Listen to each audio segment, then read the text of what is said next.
आज हम लोग टेंस के बारे में समझेंगे। टेंस मतलब होता है काल। काल को समझना बहुत कठिन हो जाता है, लेकिन बहुत कठिन नहीं है। इसको समझने के लिए सबसे पहले हम घड़ी के कांटा को पकड़ लेते हैं। यदि घड़ी के कांटे में के साथ अब चल रहे हैं जब, तो फिर वो प्रेजेंट सिचुएशन होता है। और प्रेजेंट के अलावा इधर की जो समय होता है वो पास्ट, और घड़ी के अगले सिचुएशन में जो होगा वो फ्यूचर। इस प्रकार से चलेगा। अगर यहां पर घड़ी का कांटा है तो ये प्रेजेंट, इधर पूरे पास्ट हो गए, और इधर जो कुछ भी होगा वो फ्यूचर कहलाएगा। ये कॉन्सेप्ट है। अब जैसे कोई लड़का अगर पूछता है कि मैं कल स्कूल जाऊंगा, तो वो किस टेंस में होगा? कल स्कूल जाऊंगा मतलब ये हुआ कि वो जाने का काम को अभी किया नहीं है, करेगा। दैट मीन्स वो आगे घड़ी के कांटे के आगे होगा, इसलिए ये फ्यूचर टेंस में होगा। मेरी सहेली कल स्कूल नहीं गई थी, कल नहीं गई थी, ये जाने का ये समय बीता हो गया, इसलिए ये पास्ट में होगा, पास्ट टेंस में होगा।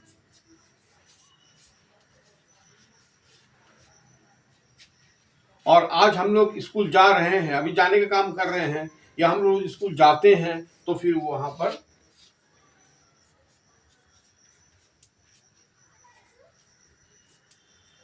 ये प्रेजेंट में हो जाएगा।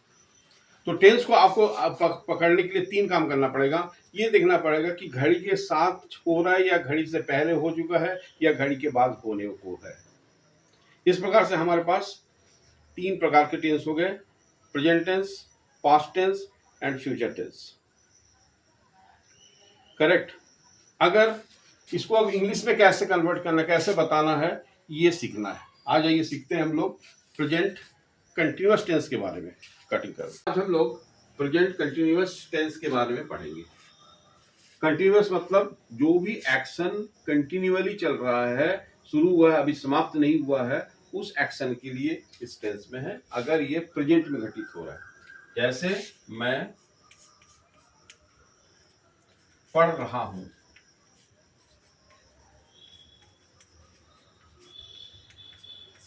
ये एफर्मेटिव सेंटेंस है।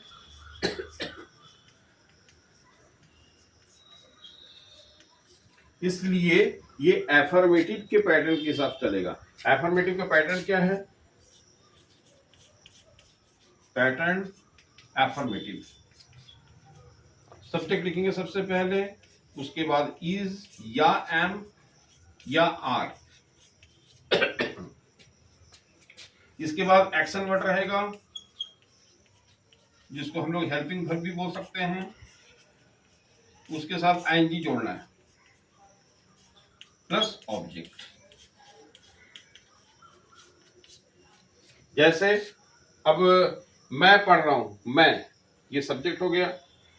काम को करने वाला कौन है? मैं के साथ हेल्पिंग वर्ब क्या लगेगा? एम। आई के साथ helping verb am, I am. तो आई सब्जेक्ट हो गया, ये इसमें एम हो गया, और इसका एक्शन वर्ड क्या है? क्या काम कर रहा है? पढ़ने काम कर रहा है, मतलब रीड। रीड के साथ ये आई एम रीड, ये एक्शन वर्ड हो गया, plus ING, I am reading. अगर यही वाक्य रहता वह लिख रही है, वह लिख रही है, तब ऐसा होता वह लिख रही है।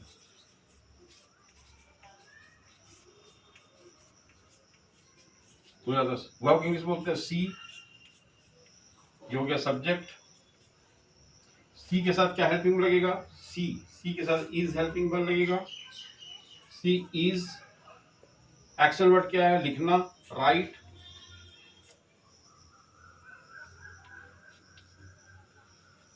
सी इज राइटिंग। हमारे पैटर्न में ऑब्जेक्ट भी है। अगर सी इज राइटिंग, अगर वो बोलते हैं कि वह लिख रही है, वह कविता लिख रही है, सी इज राइटिंग, इस पैटर्न के बाद से सब जुड़ जाएगा, एक पोएम। अगर सेंटेंस नेगेटिव है कि वह नहीं पढ़ रही है, तब हम लोग लिखेंगे शी is not reading। अगर पूछा जाए क्या उन लोग पढ़ रहे हैं, तो फिर ये हेल्पिंग वर्ब आगे आ जाएगा, आर दे रीडिंग, ऐसा हो जाएगा। क्वेश्चन मार्क लगाना मत भूलिएगा। अगर इसके बाद भी अगर कुछ ऑब्जेक्ट हो, जैसे क्या उन लोग हिंदी नहीं पढ़ रहे हैं, हिंदी, तब हिंदी इसके बाद ही आएगा, इस इनके प्लेस के बीच में नहीं आएगा। तो यहां पर हो जाएगा are they not reading Hindi. इस प्रकार से प्रेजेंट कंटिन्यूअस के सारे सेंटेंस को आप इंग्लिश में बना सकते हैं, कोई दिक्कत नहीं हो। कुछ दिक्कत होने से मेरे से पूछिए। ओके स्टूडेंट्स, हम लोग लास्ट टाइम सीखे थे प्रेजेंट कंटिन्यूअस के बारे में। ये टेंस पास्ट कंटिन्यूअस टेंस को सिखा रहा है आज। बहुत इजी है, समझने भी इजी होगा, आप एक बार में समझ जाएंगे। थोड़ा सा पे और अटेंशन।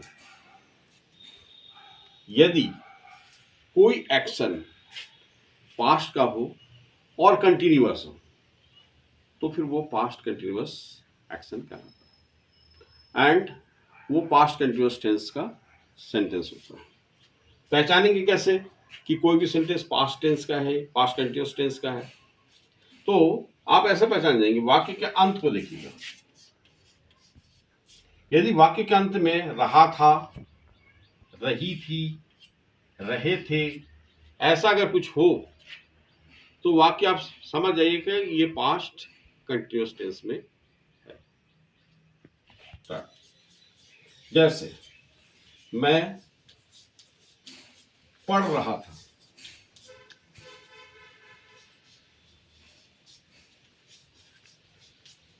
मेरी बहन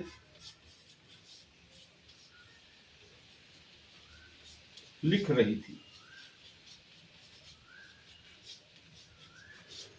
लड़के कूद रहे थे।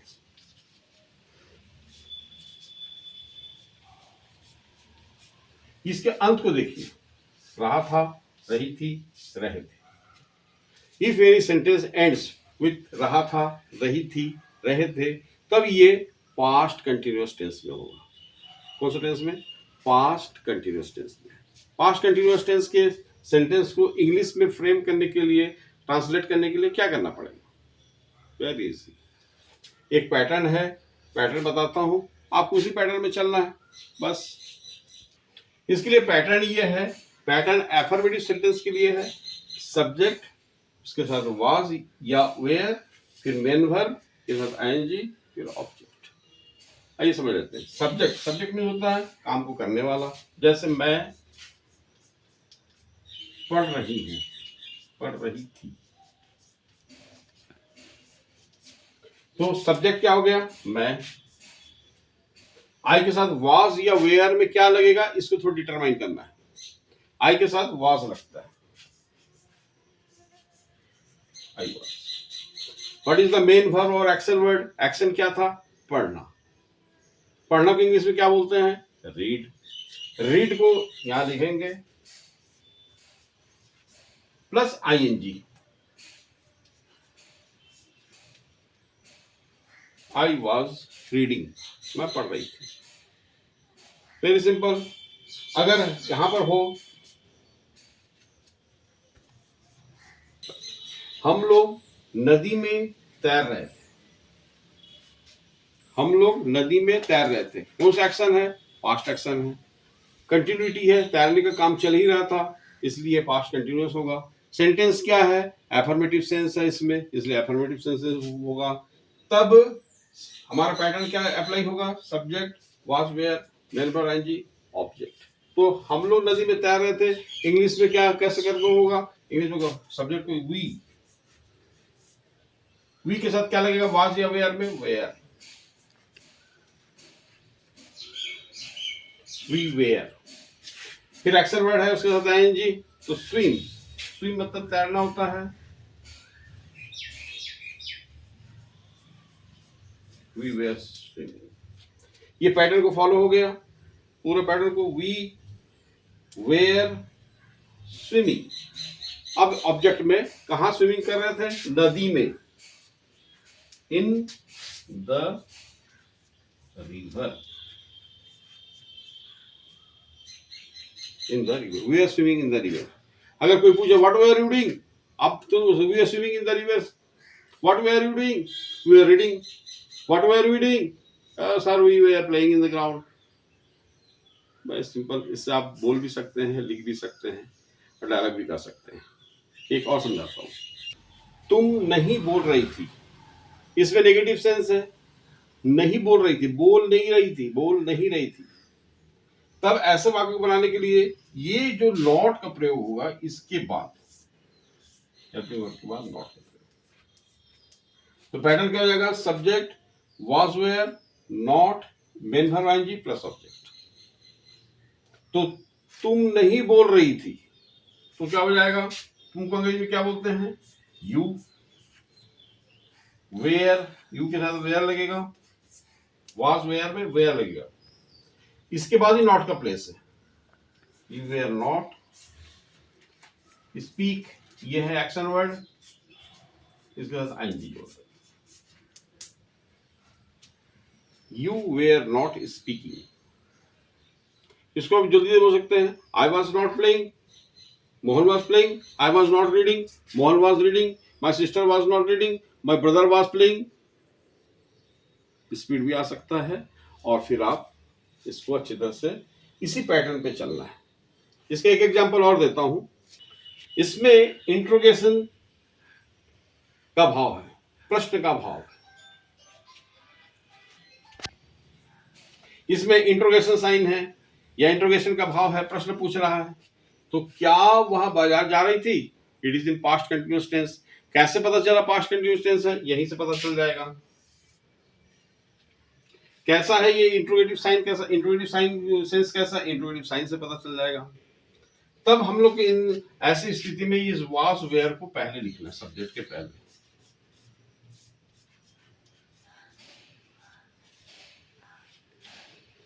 क्या हो जाएगा?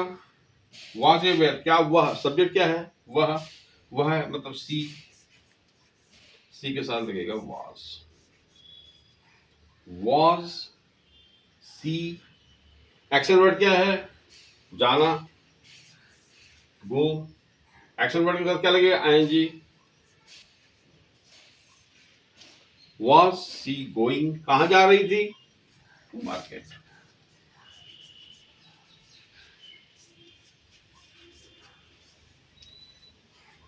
इस प्रकार से तीन पैटर्न हुए। Pattern affirmative, pattern negative and pattern interrogative. Negative pattern में इस हेल्पिंग वर्ब के बाद नॉट लगा देना है और इंट्रोगेटिव पैटर्न में इस हेल्पिंग वर्ब को सब्जेक्ट के पहले लिखना है।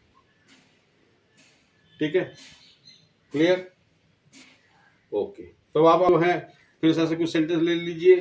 जैसे हम लोग खेल रहे थे, लड़कियां पढ़ रही थी, पंछियां उड़ रही थी, वो बाइक चला रहा था, मेरे पिताजी ऑफिस जा रहे थे। ऐसा कुछ ले लीजिए, 5-6 सेंटेंस उसी को बनाइए और फिर सेंड कीजिए।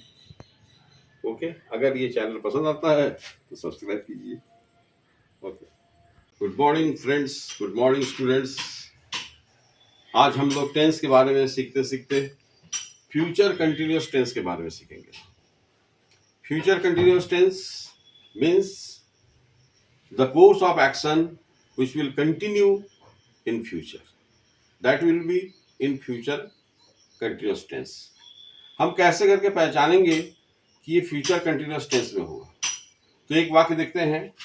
यदि वाक्य के अंत में, अगर वाक्य को आप देखेंगे उसके अंत में रहा होगा, रही होगी, रहे होंगे, ये अगर आए आप समझ जाइएगा ये फ्यूचर कंटिन्यूअस टेंस में होगा। जैसे एक एग्जांपल लेते हैं, रवि पढ़ रहा होगा, राहुल पढ़ रहा होगा, रहा होगा। ये अगर वाक्य के अंत में आए तब समझ जाइए कि वाक्य फ्यूचर कंटिन्यूअस टेंस में होगा। राहुल पढ़ रहा होगा, मेरी माँ काम कर रही होगी, तुम्हारा भाई क्या कर रहा है? मेरा भाई स्कूल जा रहा होगा। Is future course of action in continuity, that is future continuous tense. तो अगर आपको वाक्य की ये अंत देखकर पता चल जाएगा कि रहा होगा, रही होगा, रही होगी, रहे होंगे, अगर होगा तो फ्यूचर कंटिन्यूअस टेंस में होगा। तो इसको इंग्लिश में कैसे करके बताएंगे, how to translate in English. तो इसके लिए इसका पैटर्न एफर्मेटिव सेंटेंस के लिए ये पैटर्न यूज करेंगे। सब्जेक्ट प्लस विल शैल, उसके बाद एक बी वर्ब लगाना है, मेन वर्ब आपका एक्शन वर्ड के साथ आईएनजी लगाना है, और लास्ट में ऑब्जेक्ट। तो हो जाएगा। इस टेंस का helping verb shall be will be है, ठीक है। किसके साथ शैल लगेगा और किसके साथ विल लगेगा आपको तो मालूम ही है। हमारा आई तथा वी के साथ आप शैल लगाएंगे, और रेस्ट जितने भी सब्जेक्ट रहेंगे सबके साथ विल लगाएंगे। जैसे ही के साथ विल, सी के साथ विल, दे के साथ विल, यू के साथ विल, राजेश के साथ विल, श्यामा के साथ विल, ओनली आई और वी के साथ आप शैल लगाएंगे। अब ट्रांसलेट करने के लिए एक मैं आपको एग्जांपल दे रहा हूं, उसको कैसे करके ट्रांसलेट करेंगे। अब देखिए सेंटेंस है राहुल पढ़ रहा होगा, ये फ्यूचर है, अभी पढ़ने का काम चल रहा है कि नहीं चल रहा पता नहीं, लेकिन पढ़ रहा होगा, वो करता होगा। तब क्या लिखेंगे, पैटर्न एफर्मेटिव है, ये एफर्मेटिव सेंसेस में, इसलिए सबसे पहले सब्जेक्ट। सब्जेक्ट क्या है, राहुल। राहुल के साथ विल या शैल, विल या शैल में आप क्या लगाएंगे, will, Rahul will. Be permanent है।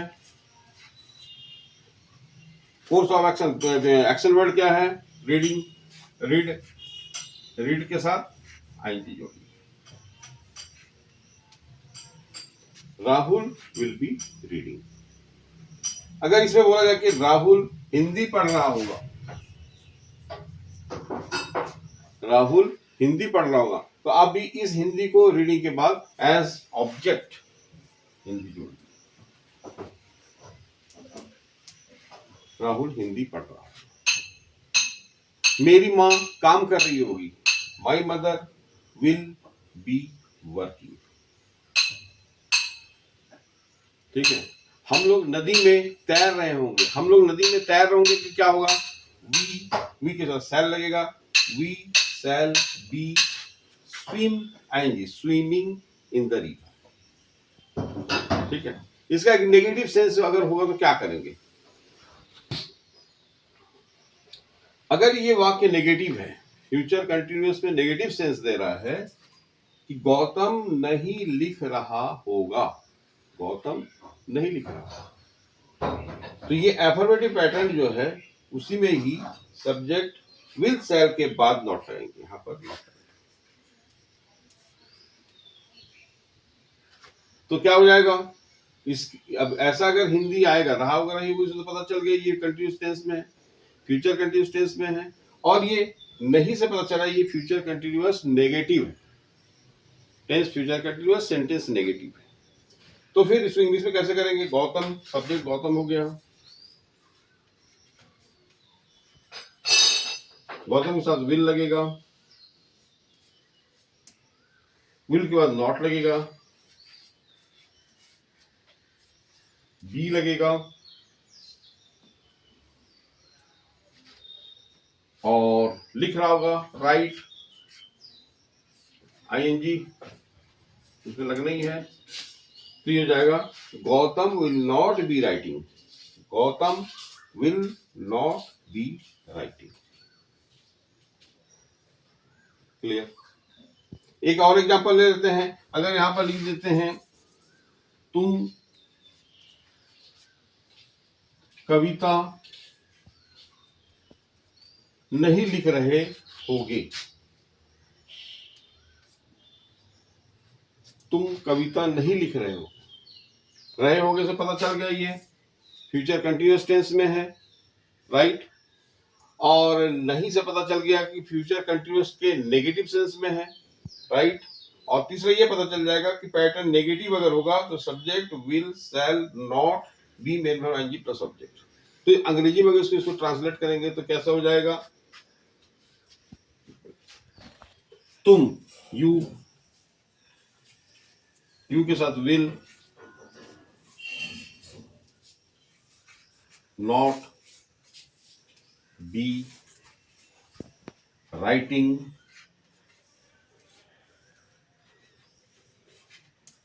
ए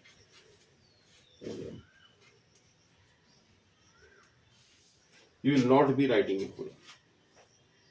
ओके, अब इसका ही देखते हैं। इंट्रोगेटिव सेंस अगर होगा, प्रश्न पूछ रहा होगा, तो कैसे करेंगे। अब इंट्रोगेटिव देखते हैं। फ्यूचर कंटिन्यूअस टेंस में इंट्रोगेटिव सेंस अगर होगा तो इसको अंग्रेजी में कैसे करके ट्रांसलेट करेंगे। Very simple. मैंने इससे पहले भी आपको बता चुका है कि इंट्रोगेटिव सेंटेंस बनाने के लिए जो हेल्पिंग वर्ब होते हैं, उस हेल्पिंग वर्ब को आप सब्जेक्ट के पहले लिखिए। Write the helping verb before the subject to form interrogative sentence. यहां पर क्या हो जाएगा, पहले पता करेंगे। रही होगी से पता चल गया ये फ्यूचर कंटिन्यूअस टेंस में है। राइट, फ्यूचर कंटिन्यूअस टेंस में इसका सब्जेक्ट क्या है, तुम्हारी मां। तो इंट्रोगेटिव सेंटेंस को ट्रांसलेट करने के लिए हेल्पिंग वर्ब सब्जेक्ट विल शैल को सबसे पहले लिखना है। तो हमको देखना है कि विल शैल में कौन सा लगेगा। तुम्हारी मां सब्जेक्ट है, विल ये सबसे पहले आ गया। ये सब्जेक्ट विल योर मदर,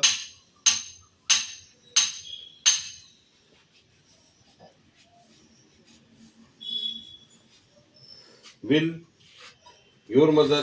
फिर बी का जगह है, बी। फिर मेन वर्ब प्लस आईएनजी की जगह है, पढ़ रही होगी, पढ़ना मेन वर्ब है।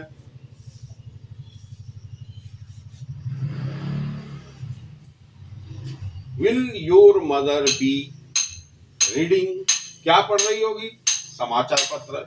समाचार पत्र को क्या बोलते हैं, न्यूज़पेपर। तो अगर अंग्रेजी में ट्रांसलेट करना है फ्यूचर कंटिन्यूअस टेंस को, तो हेल्पिंग वर्ब को सामने लाएंगे। Will your mother be reading newspaper, question mark. और फाइनली क्वेश्चन। ठीक है, क्या हम लोग पेड़ काट रहे होंगे, एक अलग सेंटेंस से लिखते। तो फिर उसी तरह से क्या, ये फ्यूचर कंटिन्यूअस टेंस में है, यहां से पता चल गया। इंट्रोगेटिव सेंस है, यहां से पता चल गया। क्या से भी पता चल रहा है, क्वेश्चन पूछ रहा है। पैटर्न में शैल विल सबसे पहले आ जाएगा। तो शैल विल में हम क्या लगेंगे, वी के हम के साथ क्या लगेगा, शैल। सब्जेक्ट क्या है, हम।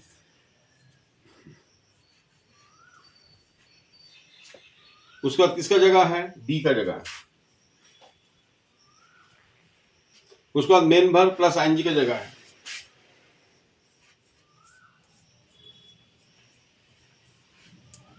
ऑब्जेक्ट क्या है, पेड़।